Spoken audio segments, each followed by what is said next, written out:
السلام علیکم ورحمۃ اللہ وبرکاتہ۔ نحمدہ ونصلی علی رسولہ الکریم، اما بعد، فاعوذ باللہ من الشیطان الرجیم، بسم اللہ الرحمن الرحیم۔ اب اگلا قانون، اس قانون کا نام ہے لعان۔ جیسے لعنت ہوتی ہے نا، لام عین الف نون، لعان۔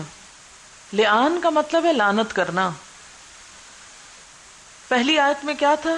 حد زنا بتائی گئی، جو زنا کرے اس پہ 100 کوڑے مارو۔ دوسری کیا؟ حد قذف بتائی گئی کہ جو زنا کا الزام لگائے اگر ثابت نہ کر سکے تو 80 کوڑے مارو۔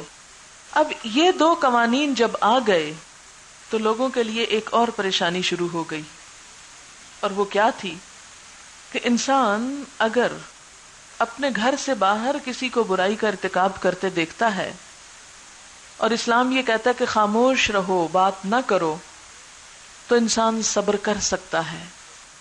لیکن اگر کوئی مرد اپنی بیوی کو زنا میں ملوث پاتا ہے تو اس صورت میں وہ اس چیز کو برداشت نہیں کر سکے گا۔ اگر 4 گواہ کہیں سے لاتا ہے تو اپنی ہی بیوی کو دکھواتا ہے، اور یہ اس کے لیے ذلت اور رسوائی کی بات بھی ہے۔ اور بسا اوقات 4 گواہ لا ہی نہیں سکتا، کیونکہ یہ عمل عموماً یہ تو چھپ کے کیا جاتا ہے۔ بعض اوقات یہ ہے کہ ایک مختصر وقت کے لیے ہوتا ہے، جتنی دیر میں وہ 4 لوگوں کو راضی کرے گا کہ آؤ دیکھو اور میرا ساتھ دو، اور یعنی کہ اس شخص کو سزا دلواتے ہیں، تو اتنے میں ہو سکتا ہے کہ وہ کام ہی ختم ہو چکا ہو، اور اس طرح وہ ایک غلط بات کہہ کر مزید پھنسے۔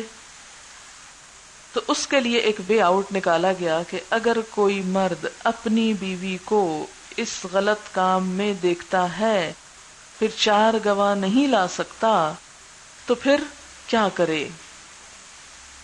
کیونکہ نہ تو اسے وہ بیوی کی حیثیت سے اب قبول کر سکتا ہے، نہ اس کو وہ چھوڑ سکتا ہے کہ الزام لگا کر اگر چھوڑے گا تو اس کی اپنی پکڑ ہو جائے گی، کیونکہ کوئی شخص اگر کسی غیر پہ الزام نہیں لگا سکتا تو بیوی پہ بھی نہیں لگا سکتا، تو ایک سنگین مسئلہ بن جاتا ہے۔ اس لیے کیا ہوا؟ یہاں پر حکم یہ دیا گیا کہ کسی مرد نے اپنی بیوی کو اپنی آنکھوں سے کسی غیر کے ساتھ بدکاری کرتے ہوئے دیکھا، جس کا وہ خود تو عینی گواہ ہے لیکن 4 لوگ اس کے ساتھ نہیں ہیں، تو پھر یعنی ایک وہ اور 3 اور ہونے چاہیے، ٹوٹل 4 ہوتے ہیں، لیکن اپنی آنکھوں سے دیکھنے کے بعد بیوی کی بدچلنی کو وہ برداشت بھی نہیں کر سکتا، تو اس کے لیے شریعت نے یہ حل پیش کیا کہ کیا کرے؟ وہ شخص کسی عدالت میں چلا جائے یا حاکم کے پاس چلا جائے اور 4 مرتبہ اللہ کی قسم کھا کر یہ کہے کہ اس نے اپنی بیوی کو زنا کی حالت میں دیکھا ہے، یا یہ کہ اس کا جو حمل ہے بیوی کا وہ اس کا نہیں، اور 5ویں مرتبہ یہ کہے کہ اگر وہ جھوٹا ہے تو اس پر اللہ کی لعنت۔ اب کیا ہوگا؟ حاکم یا قاضی بیوی کو طلب کرے گا اور اسے بتائے گا کہ تم پر یہ الزام ہے۔ اگر بیوی خاموش رہتی ہے تو اس کا مطلب ہے وہ اقرار کر رہی ہے جرم کا، تو اس صورت میں کیا ہوگا؟ اس پر حد جاری ہو جائے گی۔ لیکن اگر وہ سزا سے بچنے کے لیے جواباً قسمیں کھاتی ہے تو اس کو بھی 4 قسمیں کھانی ہوں گی، تو ایسے میں کیا ہوگا؟ پھر حاکم ان دونوں کے درمیان تفریق کرا دے گا، دونوں میں سے سزا کسی کو بھی نہیں دی جائے گی۔ اور ہم اس میں دیکھتے ہیں کہ حضور صلی اللہ علیہ وسلم کے زمانے میں بالفعل ایک واقعہ ایسا پیش آیا۔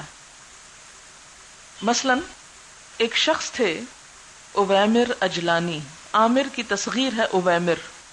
انہوں نے حضور صلی اللہ علیہ وسلم کی خدمت میں حاضر ہو کر عرض کیا، یا رسول اللہ صلی اللہ علیہ وسلم، ایک شخص اپنی بیوی کے ساتھ غیر مرد کو پائے اور منہ سے بات نکالے تو آپ حد قذف جاری کر دیں گے کہ اس نے بیوی پہ الزام لگایا، قتل کر دے اسی موقع پہ تو آپ اسے قتل کروا دیں گے، چپ رہے تو غیظ و غضب میں مبتلا رہے کہ اس نے بیوی کو اپنی آنکھوں سے غلط کام کرتے دیکھا، وہ خاموش کیسے رہے اس پر؟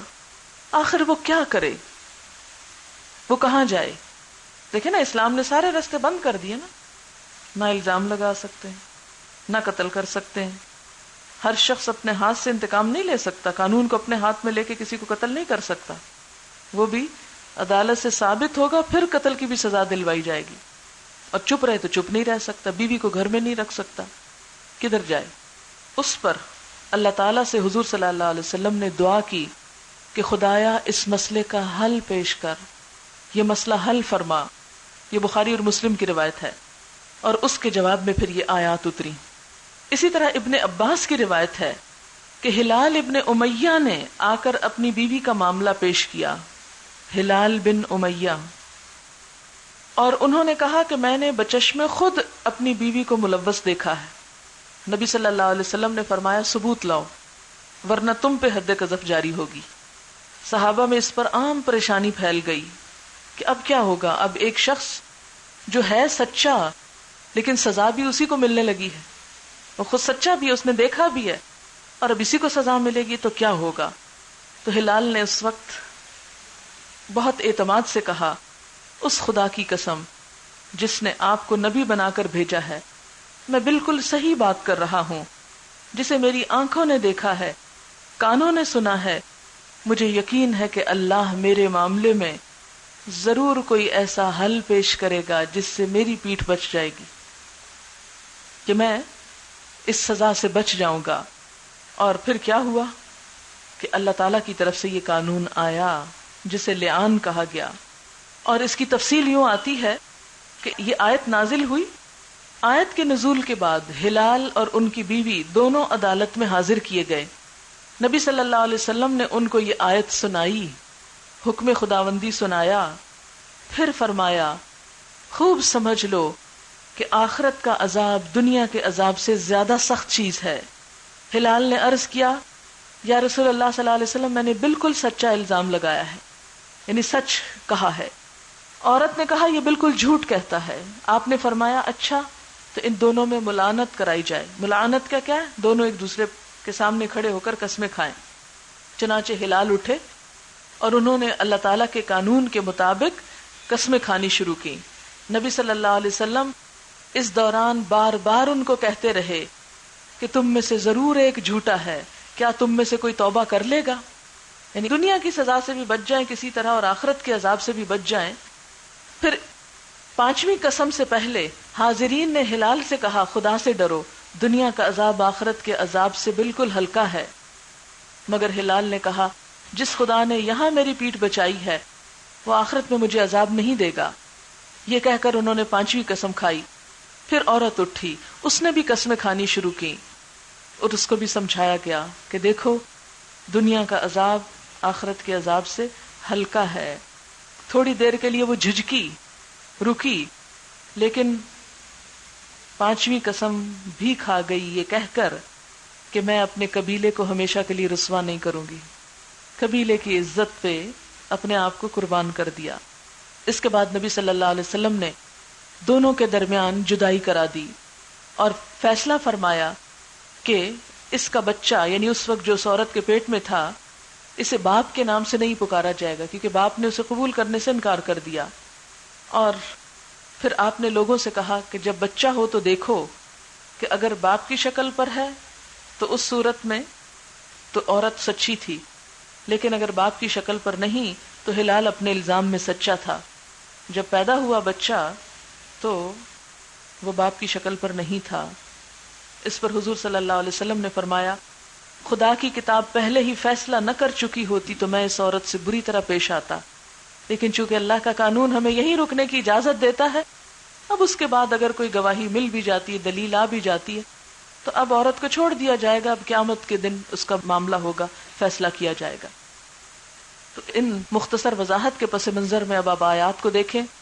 والذین یرمون ازواجہم، وہ لوگ جو اپنی بیویوں پر الزام لگاتے ہیں، ولم یکن لہم شہداء، اور ان کے پاس گواہ نہیں ہوتے، الا انفسہم، سوائے ان کے اپنے آپ کے، فشہادت احدہم اربع شہادات باللہ، تو ان میں سے ایک شخص کی شہادت کیا ہے؟ شہادت احدہم اربع شہادات باللہ، کہ 4 مرتبہ اللہ کی قسم کھا کر گواہی دے. ان میں سے ایک کی گواہی کیسے ہوگی؟ اربع شہادات، چار گواہیاں، کس کی؟ باللہ، اللہ کے نام کی، یعنی 4 دفعہ قسم کھائے، انہ لمن الصادقین، کہ وہ الزام لگانے والا سچوں میں سے ہے، والخامسۃ، اور 5ویں مرتبہ کیا کہے؟ ان لعنت اللہ علیہ، کہ اس پر اللہ کی لعنت ہو، ان کان من الکاذبین، اگر وہ جھوٹوں میں سے ہے، ویدرؤ عنہا العذاب، اور دور کرے گی اس عورت سے عذاب کو، کیا چیز؟ ان تشہد 4 شہادات باللہ، کہ وہ بھی 4 دفعہ اللہ کا نام لے کے قسم کھائے، انہ لمن الکاذبین، کہ مرد جھوٹوں میں سے ہے، والخامسۃ، اور 5ویں مرتبہ، ان غضب اللہ علیہا، کہ اس پر اللہ کا غضب ہو، ان کان من الصادقین، اگر مرد سچوں میں سے ہے، ولولا فضل اللہ علیکم ورحمتہ وان اللہ تواب حکیم، اور اگر تم لوگوں پر اللہ کا فضل اور اس کا رحم نہ ہوتا، اور یہ بات نہ ہوتی کہ اللہ بڑا التفات فرمانے والا اور حکیم ہے، تو یہ معاملہ تمہیں بڑی پیچیدگی میں مبتلا کر دیتا، بڑی بڑی مشکلات کھڑی ہو جاتی۔ وآخر دعوانا ان الحمدللہ رب العالمین۔ سبحانک اللہم وبحمدک، نشہد ان لا الہ الا انت، نستغفرک ونتوب الیک۔ والسلام علیکم ورحمۃ اللہ وبرکاتہ۔